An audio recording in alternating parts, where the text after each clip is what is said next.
Espírito Santo, estenda as minhas mãos agora sobre o teu povo. Meu Deus, essas pessoas querem ter uma nova experiência com o teu Espírito.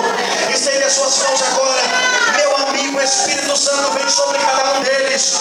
Toca no mais profundo da alma deles. Age profundamente agora. Toca onde eu não posso tocar. Eu estou vendo crianças chorando. Eu estou vendo, Senhor, adolescentes chorando.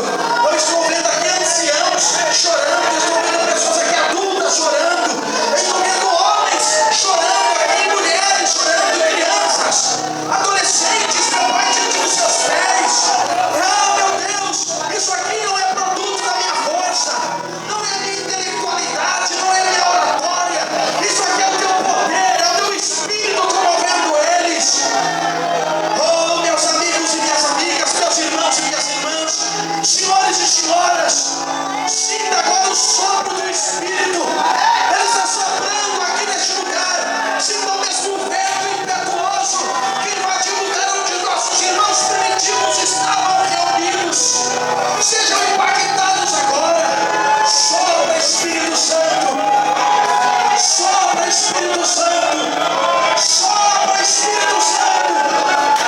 Sinta o vento, olha que coisa linda. Ele vai arrebatar pessoas agora.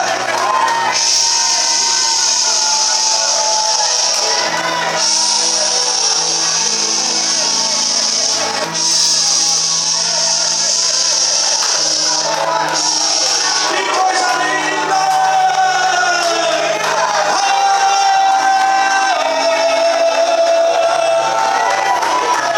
Ele está aqui. Ouça a sua voz, mas reconte toda a tua alma. Ouça a voz do Espírito. Sinta o seu abraço agora. Ele está te abraçando. Oh Lord Jesus. Oh Lord Jesus. Lord Jesus, my King, my God. Oh, mi Jesús, mi Padre Santo. Recebe-me, Deus. Oh, Lord, my Jesus. My Lord Jesus.